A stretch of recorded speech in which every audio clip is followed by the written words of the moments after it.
네, 여러분, 요즘 우리는 크게는 세계 각국이 좀 더 좁게는 나라 안에서 서로가 힘을 겨루며 분열하는 모습이 격화되어 가는 그런 양상을 참 많이 접하고 있습니다.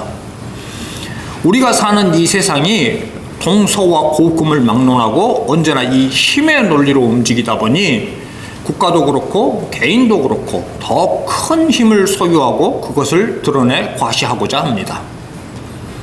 그리고 그 힘의 형태도 다양하지요. 개인으로 보자면 그 누군가에게는 그 힘이 재산, 자본일 수도 있겠고, 누군가에게는 학벌이나 사회적 지위, 명예 등등 이런 것들이 될 수가 있겠죠. 이 거친 세상을 살아가려면 나를 지탱하고 받쳐줄 무언가가 필요하다라는 본능적인 생각 가운데 사람들은 그것을 추구합니다. 그리고 그것을 자랑하고 비교를 하죠. 오늘 우리가 읽은 고린도전서 1장의 본문도 바로 그와 비슷한 정황을 배경으로 담고 있습니다. 이 편지를 쓴 사도 바울은 이 편지를 쓸 당시 고린도 교회 안에 들어온 그러한 풍족 가운데 무엇이 너희의 진정한 너희를 지탱하는 힘인지에 대하여 절박하게 다시 한번 일깨우고 있는 것이죠. 편지를 쓸 때 바울은 3차 전도 여행 중 에베소에 머물며 사역을 하고 있었습니다. 이 시점은 고린도 교회를 개척하고 떠난 지 약 3, 4년이 흘렀을 때입니다. 자, 그런데 바울의 마음을 아프게 하는 소식들이 고린도로부터 들려옵니다. 이 고린도전서 안에는 바울이 이 편지를 쓰게 된 결정적인 정황들이 몇 가지가 나오는데요. 대표적으로는 글로의 집 사람들을 통하여 들려온 소식이지요. 오늘 본문에 앞서 고린도전서 1장 11, 12절이 전하고 있는 그런 내용입니다. 우리가 잠깐 보겠습니다. 내 형제들아, 글로의 집 편으로 너희에 대한 말이 내게 들리니 곧 너희 가운데 분쟁이 있다는 것이라. 내가 이것을 말하거니와 너희가 각각 이르되 나는 바울에게, 나는 아볼로에게, 나는 게바에게, 나는 그리스도에게 속한 자라 한다는 것이니. 네, 고린도 교회가 파벌로 갈라져 서로 비난하고 있다라는 이런 가슴 아픈 소식을 바울이 접한 것이지요. 나는 바울에게, 나는 아볼로에게, 나는 게바에게, 아니다, 나는 그리스도에게다. 이렇게 성도들이 파벌 싸움을 벌인다라는 것입니다. 자, 이러한 양상의 밑바닥에 흐르고 있는 것은 무엇입니까? 나의 신앙의 계보나 영적인 배경을 마치 훈장인 양 그렇게 내세우고 내가 더 우위다라는 것을 주장을 하고 있는 것이죠. 나의 수준이 더 고상하고 더 위에 있다라는 비교의식이고 계층의식입니다. 바울이 떠나고 고린도 교회는 대체 왜 이런 상황으로 흘러갔던 것일까요? 바울도 이 소식을 접하며 그가 사역했던 고린도를 다시 떠올렸을 것입니다. 고린도, 로마 제국의 교통의 요충지이고 크고 화려한 항구 도시였습니다. 풍족하고 경제적으로 여유로운 가운데 그 도시의 사람들은 고상한 학문이나 철학을 탐구했고, 고린도는 자연스럽게 수사학, 그러니까 남을 압도하는 화려한 언변이나 논리의 중심 도시가 됩니다. 누가 더 설득력이 있는지, 누가 더 유식하게 말을 잘 하는지가 그 사람의 가치를 결정하는 기준으로 그렇게 자리 잡는 풍토가 그 도시에 만연했던 것이죠. 거리에는 탁월한 논리를 뽐내는 연설가들이 가득했고, 사람들은 자신의 지식을 자랑하며 그것을 내세웠습니다. 그와 더불어 누가 더 유력한 가문에 속했는지를 따져 비교하며 서열을 매기는 문화가 팽배했던 곳, 그 도시가 바로 고린도입니다. 자, 그리고 풍족함을 누리며 그 안에서 비교하고 경쟁하며 힘을 드러내 과시하고 서열을 매기는 것이 이 도시의 풍조이다 보니 그것이 직접적으로 바로 드러나는 방식의 여가 활동 또한 발달을 합니다. 고고학의 발굴과 자료를 따르면 이 고린도에서는 이 도시가 주최한 이스트미아 대회라는 그런 대회를 비롯하여 축제를 겸한 운동 경기 행사가 바울 당시에 아주 성행을 했다라고 합니다. 경쟁을 직접 보며 순위가 갈리는 것을 즐기는 것이지요. 여러분 잘 아시는 것처럼 바울은 2차 선교 여행 때에 이 고린도에 도착을 해서 아굴라와 브리스길라 부부를 만나고 천막을 만드는 일을 생업으로 하며 복음을 전하는 그런 자비량 선교를 합니다. 그 정황에는 바로 이러한 배경 또한 있는 것이죠. 이 도시의 많은 행사에는 천막들이 필요했고 바울은 그 일을 했던 것입니다. 자, 그런데 안타깝게도 이 고린도에 만연한 자랑의 문화, 계층의 문화, 서열의 문화가 바울이 떠난 교회의 문턱을 넘어 들어와 성도들의 영혼을 잠식하고 있었던 것이죠. 십자가의 복음으로 구원을 얻었음에도 불구하고 성도들은 세상의 기준으로 지도자들의 학식과 언변을 비교하며 등급을 매기고 그것을 자신의 위상으로 삼은 것입니다. 그러다 보니 이 십자가의 복음이 고린도의 화려한 철학과 논리에 밀려 점차 미련한 것, 부끄러운 것으로 여겨지기 시작을 한 것이지요. 성도들이 십자가라는 견고한 복음의 반석이 아니라 그것을 놓치고 다시 세상의 지혜와 힘이라는 가짜 버팀목을 붙잡으려고 한 것입니다. 그러니 바울은 이러한 상황 속에서 결단하여 편지를 쓰는 것이지요.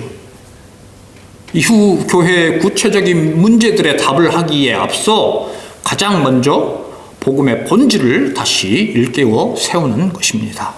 그 시작이 바로 오늘 우리가 읽은 본문 18절입니다. 함께 읽겠습니다. 시작. 십자가의 도가 멸망하는 자들에게는 미련한 것이요 구원을 받는 우리에게는 하나님의 능력이라. 아멘. 자, 여러분, 당시 고린도 사람들의 눈에 비친 십자가는 어떤 것이었을까요? 네, 십자가. 그것은 로마 제국에서 가장 흉악한 범죄자 혹은 국가 체제를 전복하려던 반역자들에게 주어지는 저주와 수치의 극에 달하는 형벌입니다.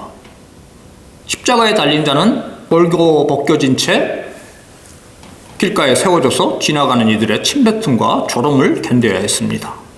실패한 인생, 버려진 인생, 부끄러운 인생, 이것을 공개적으로 선포하는 방식의 사형입니다. 고린도에 똑똑하다고 자부하던 자들, 그들이 가진 지혜로는 그렇게 죽은 죄수가 세상을 구원한다라는 이 복음은 논리적으로 앞뒤가 맞지 않는 미련한 이야기일 뿐이었던 것이죠. 그들에게 십자가는 무력한 패배일 뿐이었습니다. 그런데 하나님께서는 가장 흉악한 죄인이 매달리는 십자가, 그 저주받은 자리에서 바로 우리의 구원을 이루신 것이지요. 도무지 인간의 지혜로는 상상조차 할 수 없는 방법이지요. 우리 사람의 지혜 안에서 심판과 용서가 공존할 수가 없습니다. 내가 너를 심판하여 용서한다. 내가 너를 용서하니까 심판한다. 이런 논리나 개념은 있을 수가 없지요. 자, 그런데 공의로운 심판주이신 분이 오히려 심판받는 죄인의 자리에 달리심으로 우리의 죄 용서를 이루신 것입니다. 그것이 그리스도의 십자가에 있지요.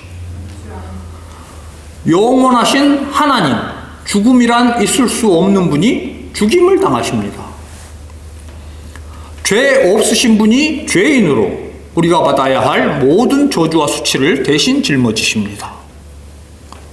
예수님께서는 그 일을 이루시기 위하여 죽음이 있는 인간으로 친히 오셨고 비참한 죄인으로까지 낮아져 그렇게 죽으신 것이지요. 이것이 바로 십자가의 도, 하나님의 지혜입니다. 죄 없으신 분의 죽음으로 우리의 죄의 값이 모두 치루어졌습니다. 그렇게 하나님께서는 십자가에서 우리를 위한 그분의 사랑을 확증하셨습니다. 이 확증된 사랑으로 그 어떤 세상의 지혜로도 해결하지 못하는 우리 존재의 근원적인 불안 그리고 허물을 단숨에 걷어내 버려 주신 것이지요. 그리고 바울은 이 일이 하나님께서 이미 작정하셨음에 대하여도 증언을 합니다. 이어지는 19절과 20절이지요. 기록된 바 내가 지혜 있는 자들의 지혜를 멸하고 총명한 자들의 총명을 폐하리라 하였으니, 지혜 있는 자가 어디 있느냐? 선비가 어디 있느냐? 이 시대의 변론가가 어디 있느냐? 하나님께서 이 세상의 지혜를 미련하게 하신 것이 아니냐? 아멘. 자, 19절 말씀은 이사야 29장 14절에 예언된 말씀을 인용한 것입니다. 하나님은 인간이 스스로를 지탱하고 구원할 수 있다라고 믿는 그 모든 가짜 지혜들을 멸하시겠다라고 이미 작정을 하신 것이죠. 자, 여기서 멸하고 패하다라는 말은 마치 인간이 쌓아 올린 그 바벨탑처럼 교만함으로 착각하고 있는 것들을 지워버리시겠다라는 그런 의미입니다. 스스로가 자신의 자격과 공로를 만들고 그것을 쌓고 증명해야 한다. 이것이 세상이 말하는 지혜이고 우리는 이러한 강박에 내몰리기가 쉽습니다. 그리고 그 노력으로 추구하는 것들이 앞서 고린도 사람들이 내세우는 인간적인 철학, 고상한 지식이나 계층, 이러한 것들이겠지요. 오늘날 사람들이 의지하며 인생의 자랑으로 삼는 것들, 학벌이나 재산, 지위나 명예뿐 아니라 인간이 하나님 없이 스스로를 지탱하고 구원할 수 있다라고 믿으며 의지로 삼고 있는 모든 사상과 성취 체계가 바로 같은 맥락에 놓여져 있습니다. 바울은 지금 고린도 성도들에게, 그리고 나아가 오늘을 사는 우리들에게 무엇을 말하고 있는 것입니까? 하나님께서 이미 무력화하신 그런 것들이 아니라 십자가에서 이루어 주신 그 확증된 사랑을 분명한 능력으로 붙잡으라는 것이죠. 세상이 지혜라 말하면 내 모는 것들의 강박에서 벗어나라는 것이고, 나의 지혜, 세상의 지혜가 아닌 하나님의 지혜로 살라는 것입니다. 십자가에서 우리를 살리신 그 측량 못할 사랑이 책임지시고 인도해 가신다. 그 사랑을 믿는 것이 가장 높고 깊고 넓은 지혜다라고 말하고 있는 것이죠. 그래서 바울은 지혜 있는 자가 어디 있느냐, 선비가 어디 있느냐, 이 시대의 변론가가 어디 있느냐라고 20절 말씀을 통하여 당당히 묻고 있는 것입니다. 모든 인생의 위기와 죽음 앞에서 사람이 내놓은 답이 무엇이냐라는 준엄한 질문이지요. 세상의 지혜는 영원하신 하나님의 심판대 앞에서는 무용지물일 뿐입니다. 그렇기에 하나님은 인간의 지혜로는 도저히 생각할 수도 상상할 수도 없는 이 구속의 신비를 십자가를 통하여 이루어 주신 것이지요. 이 사실을 전하는 바울은 당시 사람들이 하나님을 찾던 두 가지 방식을 드러내 꼬집습니다. 바로 22절, 유대인은 표적을 구하고 헬라인은 지혜를 찾으나입니다. 유대인의 표적, 그리고 헬라인의 지혜. 먼저 유대인들은 표적을 구했습니다. 눈에 보이는 기적, 기이한 현상, 압도적인 힘, 당장 내 문제를 해결해 줄 강력한 메시아를 원했습니다. 오늘날로 치자면, 하나님, 믿음의 증거를 보여주세요. 내 사업을 번창하게 하시고 내 문제를 당장 고쳐주시고 나를 성공시켜 주세요. 이렇게 외치는 기복적인 요구와도 같은 맥락입니다. 하지만 하나님은 그들에게 화려한 기적이 아닌 무력하게 매달린 십자가를 내놓으셨습니다. 다음으로 헬라인은 지혜를 구했습니다. 여기서의 지혜는 그들의 머리로 이해되는 논리, 세련된 철학, 합리적인 설명을 원한 것이죠. 오늘날로 치자면 내 인생을 통제할 수 있는 이해나 자신감, 내가 의지할 만한 인본주의적인 어떤 신념을 구하는 것과 맥락을 같이 한다고 볼 수 있습니다. 그러나 하나님은 그들이 이해할 수 없는 방식을 내놓은 것이죠. 죽음으로 생명을 얻는 이 십자가의 역사를 내놓으셨습니다. 바로 앞 21절 말씀처럼 이 세상이 자기 지혜로는 도무지 하나님을 알 수가 없는 방법이죠. 바울이 2000년 전 유대인과 헬라인을 향해 던진 이 지적이 바로 당시의 고린도의 성도들, 그리고 나아가 오늘 우리 성도들이 세상의 논리와 힘에 함몰되어 버리는 바로 그 지점을 정확하게 꿰뚫고 있습니다. 우리는 십자가의 그 놀라운 구원의 은혜를 잊고도 자꾸만 세상의 힘 앞에서 작아지고 비교하며 불안해하는 것이죠. 우리 마음 한구석에 여전히 유대인처럼 눈에 보이는 표적을 내 인생의 힘으로 삼고 싶어하고 헬라인처럼 내가 납득할 수 있는 통제권을 쥐고 싶어합니다. 이 힘의 논리에 휩쓸리다 보면 우리 신앙 안에서도 복음을 우리 인생의 참 만족과 온전한 능력으로 누리지를 못하는 것이죠.